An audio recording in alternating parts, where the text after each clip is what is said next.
Sometimes in life we just suffer. Sometimes it's from being totally withdrawn, or so much stress that we are totally anxious, or so tired that we are totally burnt out. But our current position is not our final destination. No, indeed. There's hope. So whether it's your personal life, your career, your relationship, your business, or your job, we say there's reason to believe again. And we present from Andy's personal development, the breakout room. It's the place for health, happiness, and prosperity. Stay tuned for more.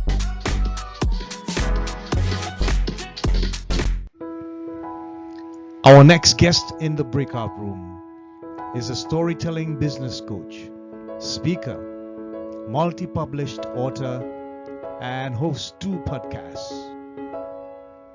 Her name is Marsha Vanwynsberghe. She says, I empower men and women how to own and stand on their stories, be conscious leaders, and build profitable platform businesses that create massive impact. This is our guest. So, let's welcome this amazing coach and podcaster live in the breakout room, Marsha Vanwynsberghe.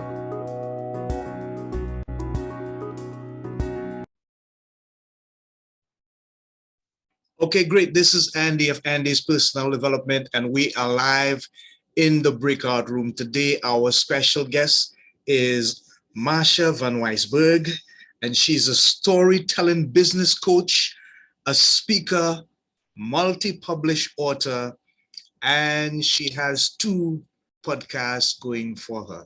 There's so much more, but she's going to fill in the blanks because she's the person who is taking the spotlight for the moment. Good day, Marsha. How are you? Welcome to the show. I am great. Thank you so much for having me, Andy. Thank you for taking the time to be with us. We appreciate your commitment to the show. And we want to ask you, Marsha, to tell us, how did your life begin in terms of your childhood days? Can you recall, do you have any striking memories of when you were growing up as a young lady that has somehow cemented your foundation for what you are experiencing today? Oh, there's a strong question to start off with. I love it. Yes, I grew up in the 70s, and I just think that that's important context because I grew up in a time where, hard work was expected. And I'm not saying it's not now, but it was very much then.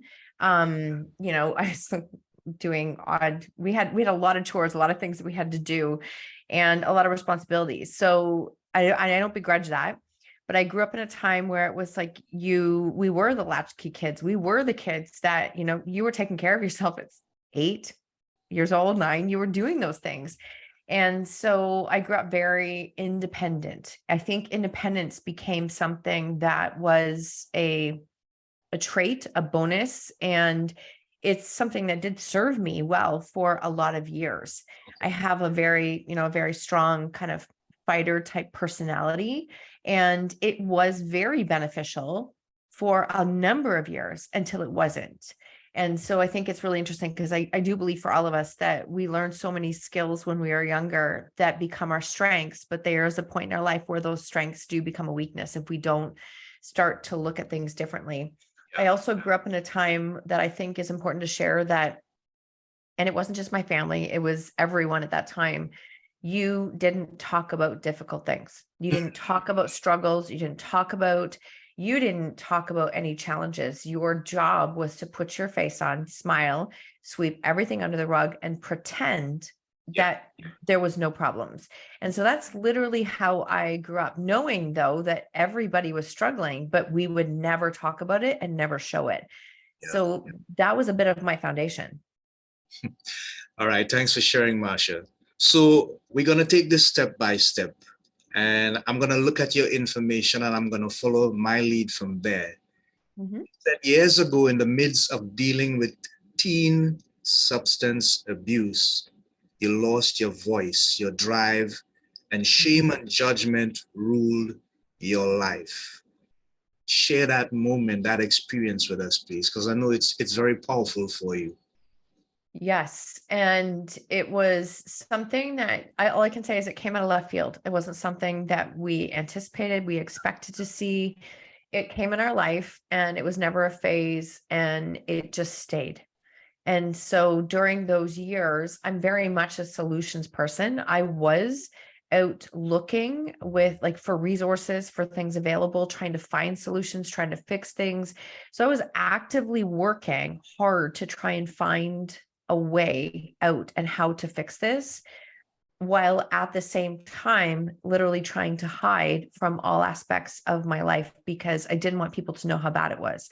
People knew, but I didn't want people to know. And I also did that out of a self-preservation because our story scared a lot of people. And it certainly did bring a lot of judgment, criticisms, the looks, the yells, the things that they were really hard to take at the time.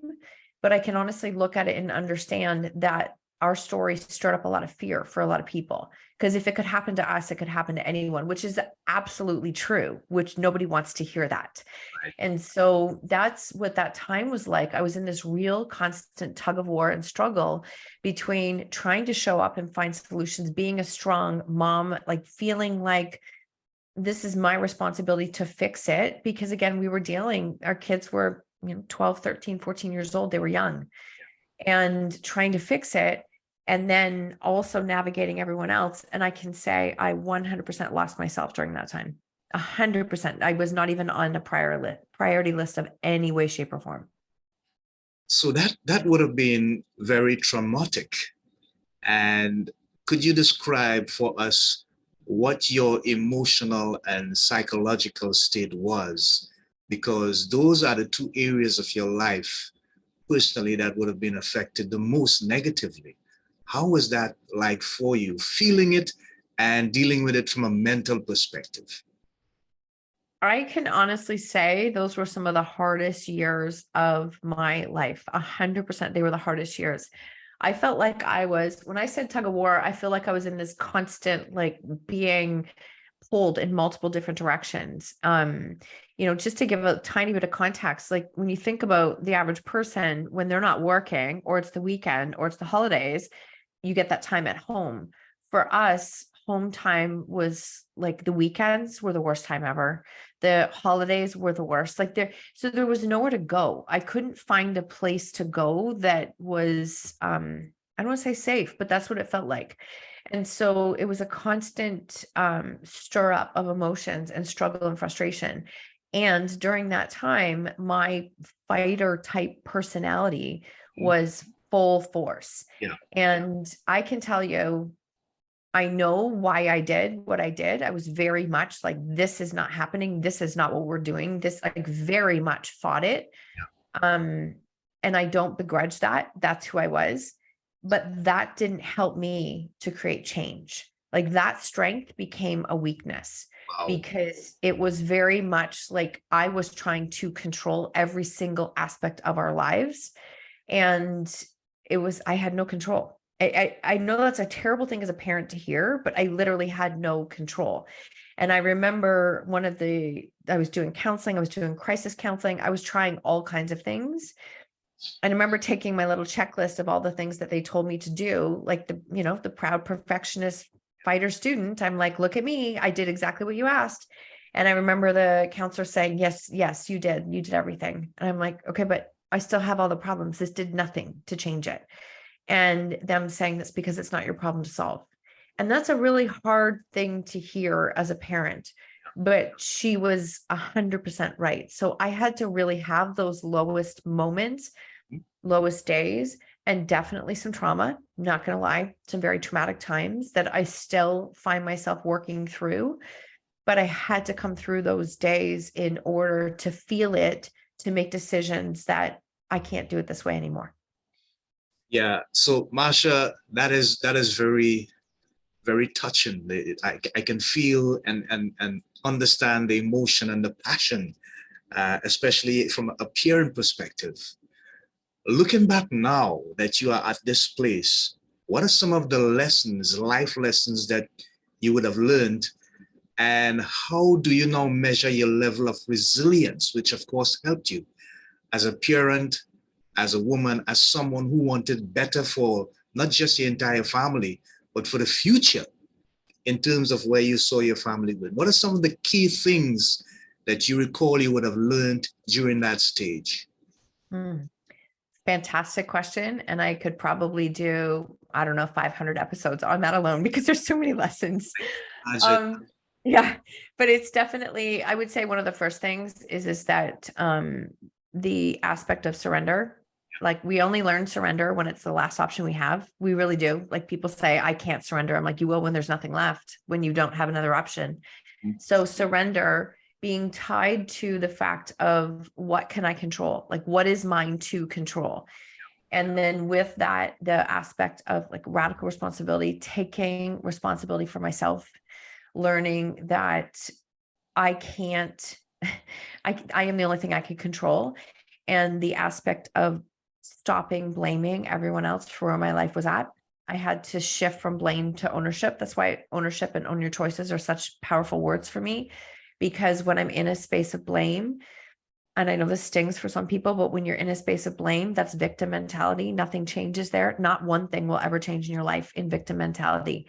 Now, we all spend time there. We all know that space, but nothing changes. And so learning to shift from victim to what can I own? What can I control? What is my responsibility? And a couple of the other ones is the fact that when I learned to take care of myself, I learned how to respond instead of react. Yeah. That was a game changer in my life. A counselor said to me, and I still use that to this day, that for every fight you're invited to, you can either throw gas or sand on it. And right now, because you're so volatile, you're throwing gas on everything. And she was right. When you throw gas on everything, you deplete every ounce of your own energy and no solution is happening. So I really started to understand that when I take care of me and I am in charge of how I respond to what's happening, it really did start to change because my energy started to change. It was like, oh, wait, that's not my problem to fight. That's not mine to own. That's not my responsibility. And I didn't see it at first. It really did. I don't ever want to paint the picture that this was a fast, because it wasn't fast. It was a few years of really ugly struggling. But when I can look back at it, I can see that, baby steps and consistent actions really do add up. You just don't see it or feel like it in the time. And I think that would be one of the lessons, but also one of the key things about resiliency is that we want it now. And it takes like consistent action every single day. And we just don't see it at the time. So there was a whole lot of lessons, but hopefully that gave you some. I think the other big one is the power of our emotions and how they can keep us stuck. Guilt, shame, judgment, criticism. They kept me stuck for a really long time. And none of them were mine. I was worried about what everyone else was saying. But in the big picture, I was my biggest critic. I was tearing myself apart. I was judging myself. I was doing all those things. That's what had to change first. And I had to learn how to let go of that and forgive that. And ironically, it actually helped me to improve my relationships. Like it's so hard to explain, but it's in a sense that when I started to react differently to what was happening around me started to change. And when what was happening around me started to change, I continued to react differently. And it was like, oh, my life is changing because I'm changing. And that was even though it didn't solve and fix the problems, it changed my perspective of them, which changed a lot of things. Extremely powerful stuff, Marsha. What you just did is you described your personal process of transformation.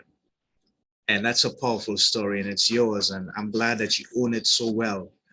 Now, it says here that when you started to share your story on small stages, online, on podcasts, things change.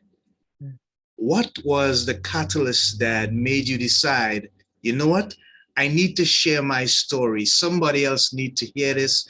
Somebody else need to hear what I have experienced.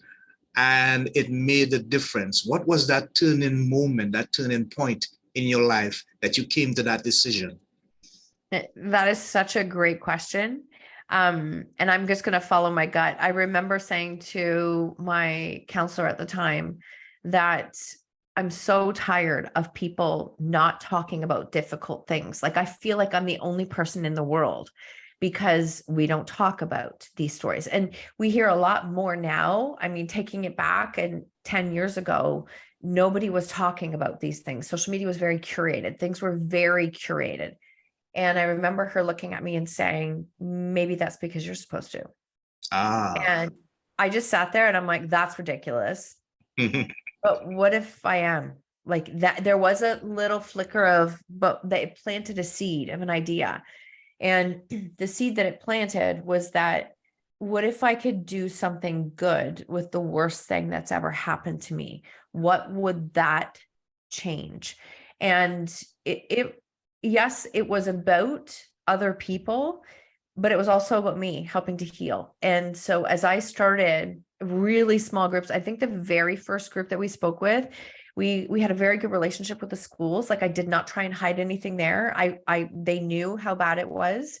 And one of the guidance counselors says, would you and your husband consider coming in and talking to a few of the parents? Because we have parents who are struggling, but we honestly don't know what to say because this is not our area and you're living in it. And so I remember saying to my husband, I feel like we're supposed to do this. And I remember him thinking, that's crazy. And I'm like, well, what do we have to lose?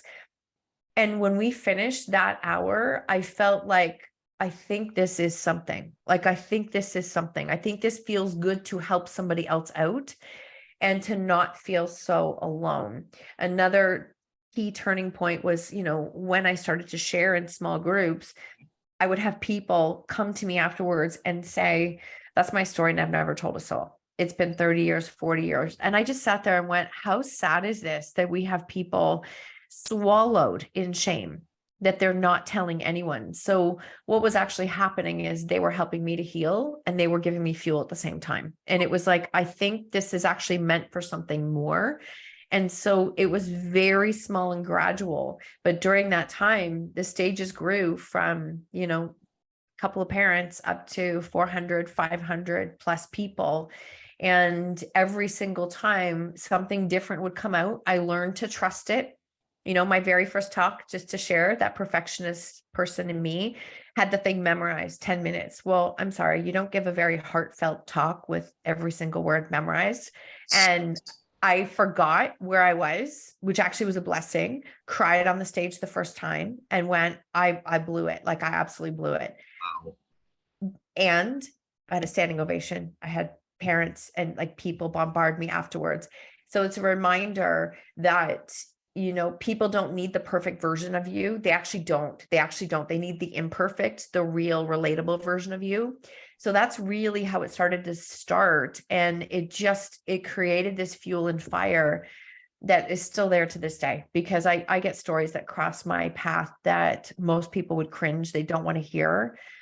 But I can tell you that to see the freedom in people to be able to share their story, to be able to find their boldness, their courage, their voice, and that freedom, it's just fuel for me. It honestly, it really feels like something good can come from a really difficult time. Amazing. That is so powerful and inspirational. Thank you for sharing, Marsha. So I'm just going to sort of piggyback on what you just said, but I'm going to piggyback with your assistance, right? So stand by. Let me see if I can just pull this up. Yep. and see if we can get a feedback from you. And yeah, I think I got it all set here. Let's go. Let's go. I've been walking this path. I've been my own biggest critic for years, and it will cost you so many opportunities and experiences and things because you will doubt yourself before you even get started. You will stop yourself before you even take a step. And so this might mean, and this might look like having this incredible opportunity come up, and it's like, oh my God, I'm so excited and I want to do this. And then it's like, who are you to do this? Do you actually think you can do that? Do you actually think you can speak on that podcast? Do you actually think you could stand on stage and do this? Like, are you going to show up in a video and you're going to look like that? You're not even going to do, like, you can hear the verbiage and the language. You're good. That was really good. That was very, very well timed. Very good. Here's the thing, Marsha. So many people suffer a challenge. They struggle with self-doubt. Confidence is low. They're lacking in confidence. You know, they go out there and they play roles because they expect that, you know, if I'm this certain way, if I speak this way, if I dress this way, people are going to look at me and accept me. But they don't realize that you just got to be a genuine self and stick out. You don't have to blend in. So how do we get folks to understand that you got to believe in yourself? You matter, you are important, and everything about your life is valuable to you, and you should have no shame, no fear, no doubt about sharing it. I love that talk. Oh, your timing, I can't even tell you how powerful. Thank you for that. Honestly, that anchored, because I had some very like self-doubt moments this morning. And I think I want to share that, and very real, because a lot of people think, well, she doesn't have it. He doesn't have it. They're doing it differently. It's easier for them. All of it is wrong, because you don't know someone's story. You have no idea. You think you do because you've watched their 30 seconds on social media. You don't know their story. I think it's normal I think we need to recognize that those emotions are normal. How they affect us is where we come back in and take control of that, like where we get to be in charge. And so recognizing our thoughts, I mean, we have 80,000 thoughts a day. 80% of them are repeat from the day before, and 90% of them are negative. So just let that land for a second. We are literally repeating the same thoughts every single day. And so it's normal, and it's our job to recognize, is that the thought I want to buy into, or is this the thought, right? Because our thoughts are only ever replaying the past or creating the future. That's all they're doing. And so when it comes down to it, it's recognizing that doubt is a normal emotion. And if people say, well, I have imposter syndrome. I'm like, great. That's because you care about what you're doing. It's not because you're not good at it or not worthy of it. It's because you care, and it's a good thing.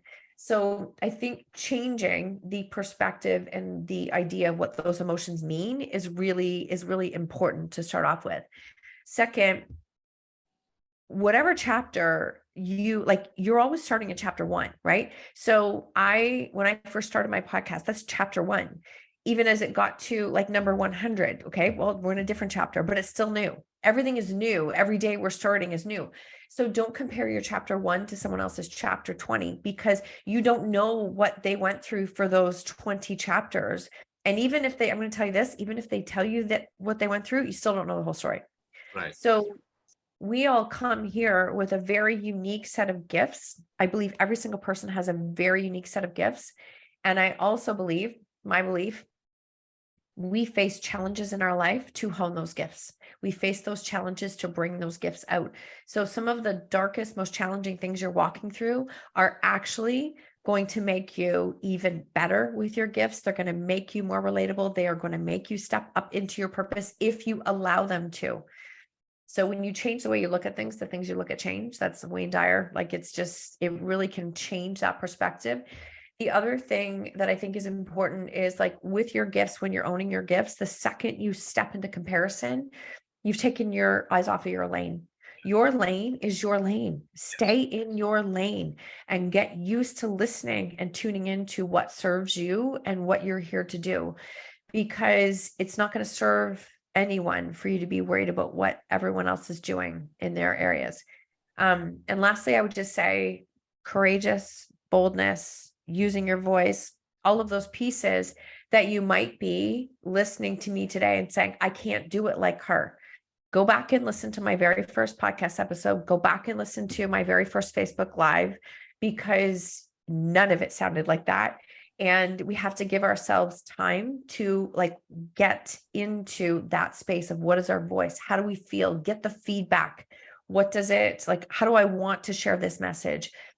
It takes time. It takes hours of practice, but you will never, ever find your courage by looking for it. Never, ever, ever. You will only find it by getting into action and like actually stepping into those gifts to get feedback to decide what that looks like.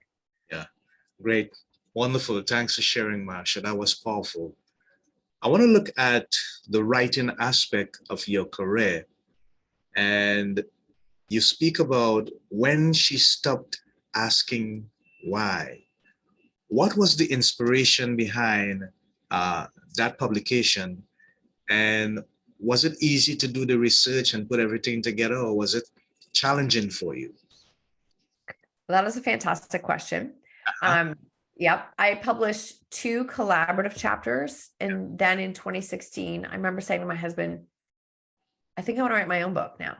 And I remember him looking at me going, are you sure? Like, this is a big, are you sure? And I said, I think so. Like, I think so. It feels right. And he was great. He was very supportive, but he was like, just, you sure? Right. Because this is I said, yeah, I think I'm supposed to. And I was so excited and proud and went and told the rest of my family, who thought it was an absolutely atrocious idea. So be very mindful who you share your ideas with, because again, going back to the beginning of the podcast, I grew up in a generation where you don't talk about difficult things, right? So that was a very, I'm going to say lonely time in my life, but I needed it. I needed to have that time to write and share. And it's a hard process. It's a very hard process writing. I'm grateful that I did it. I'm grateful I went through all of it, because I was meant to walk it, and I wouldn't be doing anything I'm doing now if I hadn't done that first. The piece on when she stopped asking why, I remember taking it to the publisher and saying, I've got the title. And she's like, no, that's too long. And I'm like, nope, that's the title.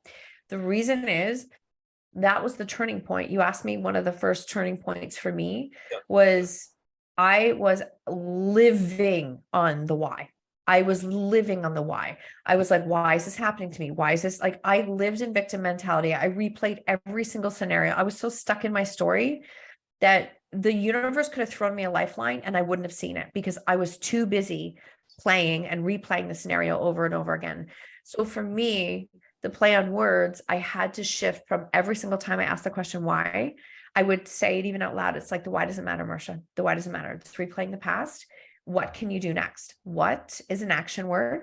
And I still, to this day, because a victim mentality is a slippery slope for me. I'm not going to lie. It's something I can fall into really easily. And when I do, it's like, no, what can I do today? What is one thing I can do right now that can move me forward, that can take care of me, that can listen, help me tune in to myself? So that was the shifting point. And that's why the title is so powerful for me.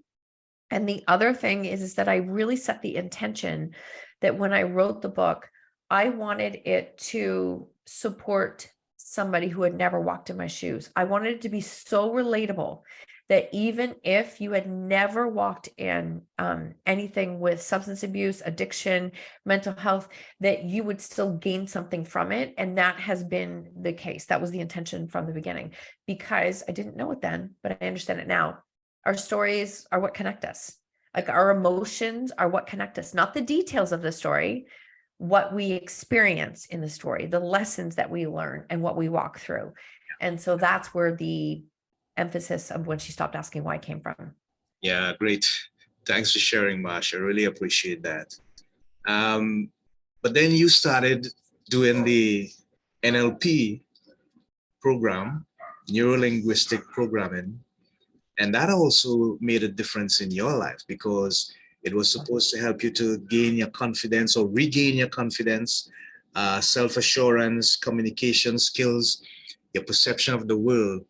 how important was it for you to further apply the skills that you learned there so that it increased your propensity to move forward with yourself in terms of building your confidence and getting to the place where you realize, you know what I'm doing, I need to do more. And I need to do it just because it is the right thing to do. Mhm. That is, I love this question. And I wish I would have learned NLP sooner. I really do. NLP is like neuro-linguistic programming. So it is how our brain filters information, understands it, and what we make it mean. Right. And the reason I was drawn towards it is that I was in a space, it was 2020. I had lost my full-time job. I had dove into this coaching business full-time, and I was 50 years old. I didn't know it, but I was prepping for a very invasive, aggressive back surgery during COVID. So here I was in the hospital by myself for 5 days, really navigating some very dark, scary experiences for myself, almost dying twice. I'm not trying to overplay that, but I just want to put in context. It was a very scary time. And NLP crossed my path. And I was like, this looks interesting.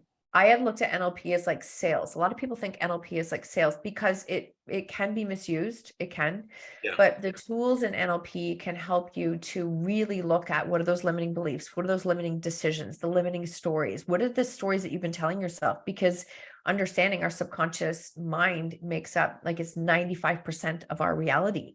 And that most of that, was decided by the time I was 8 years old. So that little fighter person who was doing life alone, grown up long before she needed to, she's been driving the boat, like driving the car for all this time. So I really started to understand that I think I need to do this work for me. The other reason was is that I had skipped over a lot of stages of healing because the pusher and the fighter in me just, I got to get crap done. I got to keep going. And it was like, you know what? You can skip over it, but eventually your body's going to say, yeah, I don't think so. And it's going to shut you down. And so for me, NLP became for me to really understand myself more, my thoughts more, and my emotions, and learn how to change that story at the cellular level.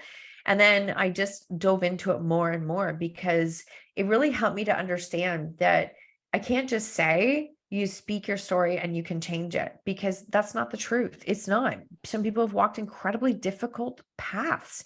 So these tools have helped me and others to really like literally change that story. And if I could just give one example, if you have something that has been, creating, and it creates such a trigger and a response for you, right? Like something that really charges you. There's a deep buried emotion. You might feel a person on social media is triggering you constantly, and you think that person is the problem. That person is not the problem. They're the trigger. The problem is the root cause of it. And so it's important to go back to look at the root cause of it, change the root of it. That's how you can start to change the story. And that has been probably one of my biggest life lessons. Yeah, great. Thank you for sharing. It reminds me of what the neurosciences says about neuroplasticity and the ability of the mind to actually refocus, rewire, rechange, rebrand, unlearn and relearn. And I liken it to having to learn to drive for the first time. You either have someone in the family or you go to a driving school and you pay and they teach you how to drive, right? You knew nothing about driving before. Right. But after 2 or 3 months, when they put you on the road and you are in the car alone, all that you learned registered from your subconscious now comes into your conscious, and it helps you to navigate the vehicle. It's the same principle when you need to do something different and something new about life. Think of it as adapting and getting new skills for survival. It's as if you're going to learn to drive. So it's a process where you start at zero. You don't know anything. You're starting all over again, but it's a new phase in your life. And I could see the passion in your face when you speak about it, because I know that the NLP has true meaning to you and it's helped you a lot. Marsha, have you begun the publishing house as yet to support people in sharing their stories and authors and so on? Have you started it as yet? It hasn't been a publishing house. It has been supporting like more, I want to call it a little bit more of like support and agency. So yeah, I'm currently working, like we helped with our collaborative book, Everybody Holds a Story. We published in I guess it was 2022.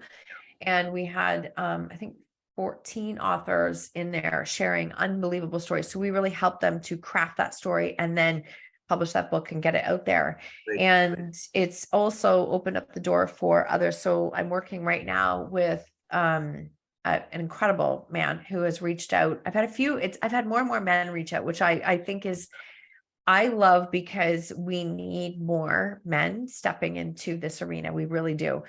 And everybody has a story. Like every single person on this earth has a story that could help someone else out.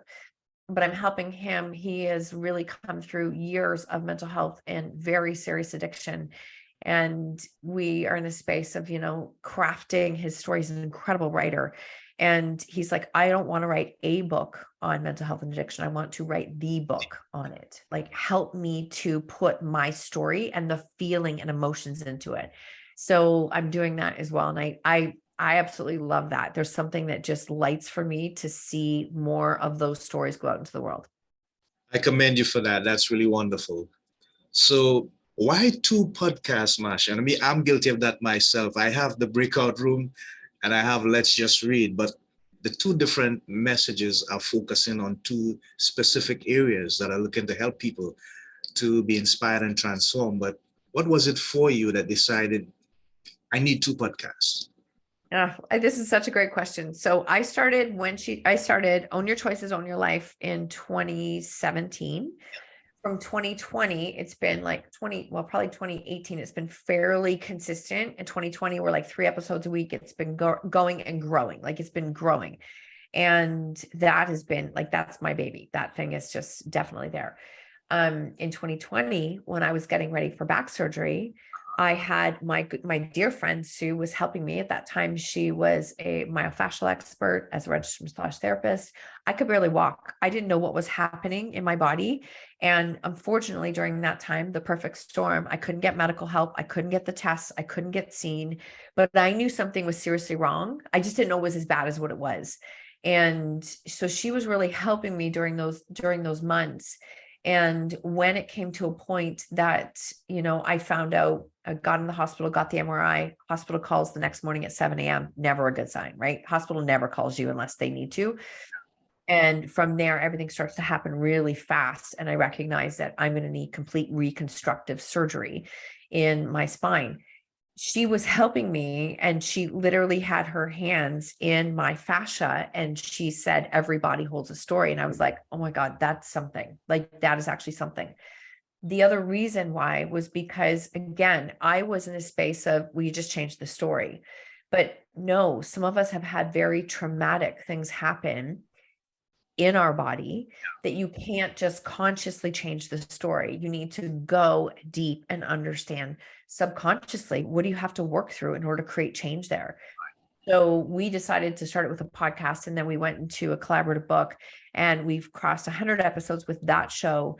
And that show is it's very personal for both of us. Like, we definitely, but if I can share, like, we published our book in 2022, and one of the most powerful, profound stories in that book was with an author that has a very special place in both of our hearts. And we lost her in March. And so it was the only reason I say this is that it was tough. We actually did an episode on like death by suicide. And it was a very, like, this is the kind of topics we talk about. And I say that not to be negative. I am forever grateful that her story was published. Like, her father even said to me, I am so grateful that her story got out there. And so please stop waiting for all of the ducks to line up, for everything to be perfect, for things to happen, because it's not going to happen that way. Life never happens that way. The lanes are not going to open up and make it perfect for you to do it exactly on your timeline. So I just want to share that story, because that podcast is also very heartfelt for both of us. And that's a story that was part of it. Awful, heartfelt. Thank you so much, Marsha, for sharing. We have 5 minutes, and I just want to see if we have any comments or questions on our chat. And so, um, Loretta Packett says, so true, be yourself. And then she says again, do not judge anyone. What you see isn't always that. And then she says, amen, face your fear head on. And finally, so true, sister. And Oh, let's get it towards you, Marsha. So receiving. Thank you for your words. that's wonderful. So I just want to share one more thing with you and have your feedback. And this is like the closing salvo. Because as you invest in yourself, you are the most profitable investment you can ever make. You are, 100% you are. It yields not only in the return rate then, but in future returns and in a current payoff as well, like in so many different ways. But the sure way to like achieve a better quality of life, be more successful, productive, grateful for what you have, grow into the best version of you, is to place yourself in a top priority of your own personal growth. Does that mean you have to invest beyond your means in order to grow? Absolutely not. Absolutely not. You know that. Okay. At least you got some versions with me not swearing, because I can get a little bit bold. You know, the thing is, so many people, the self-doubt, the shame, the inability to understand their true value and to appreciate it, to embrace it, takes them to a place where they cannot even invest in themselves. And I think you address it so sweetly by saying, hey, do what you need to do so that you personally improve your value. And then when you put it out there, it's going to bring you that ROI. Wow. I love it. Thank you so much, Marsha. You're welcome. If I can piggyback one thing on that, I mean, this is just awesome. I love what you're doing.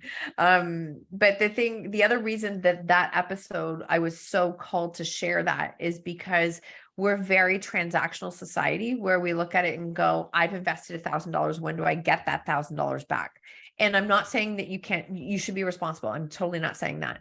But it was a mentor who said to me, can you go back in time and think of one of the most transformational things that you did or went to or you learned from? And I mean, I was very blessed to go to a 7-day personal development conference in 2015. We jammed a whole bunch of us in the room. We made it as cost effective as possible, but I got to see Lisa Nichols there. Okay. That week probably cost me $1,000. And when I earned $1,000 back, was my ROI done? No, no, the ROI pays for such a long time that I just really wanted to share that piece in that, know that your payment can come back. Wait, this is Andy of Andy's Personal Development, and we are live. Right. Sorry about that. Go ahead. It's okay. But just know the ROI can come from a long period of time afterwards. And so give yourself that space. And when I did that and looked back at some of the investments that I've made, it really helped me to see them differently, because I wouldn't be who I am today if I hadn't done some of those things 10 years ago. Okay. And that little blimp there happened because I was checking on comments again, and Sherry Maharaj, she sends love. She didn't comment, but she sends love. So, it is just so powerful that we are having people responding and lives are being touched. It feels so really good that you are on today, Marsha. So as we're about to close, I just want to give you a minute. Yeah, we just have a minute to share with them how they can make contact with you, how they can get your publications, if they need to join your group and become part of that association, so that they could share their stories as well and get that kind of community kind of support. How can they reach you, how they can get your book and stuff like that? Oh, thank you so much for having me, Andy. Easy. My name is long. Start typing Marsha Van W and it comes up on Google, social media. That's my website. Everything is there. My podcast is Own Your Choices, Own Your Life. And like we're in episode 550-ish right now. And so that is where you will find me. I do everything from like breakout sessions to one-on-one coaching to publishing your book. So if you are looking to find a way to step into your true, like courageous, bold energy voice and share that story, I love to work and support you. Okay, great, wonderful. Thanks for sharing, Marsha. So, people, we have had Marsha Vanwynsberghe on our program. She's an amazing storytelling business coach, speaker, multi-published author, and manages 2 podcasts and has a family at the same time. But she has been an amazing guest and given us so much food for thought, so much inspiration that could lead to transformation. And that's what we're about. We want you to embody the value of the content that Marsha has been sharing with us today. So until next time, this is Andy of Andy's Personal Development, together with my guest, Marsha, saying so long, all the best to you. Remember the 3 watchwords: health, happiness, and prosperity. Until next time, Godspeed, God bless, Shalom, Namaste. Bye for now.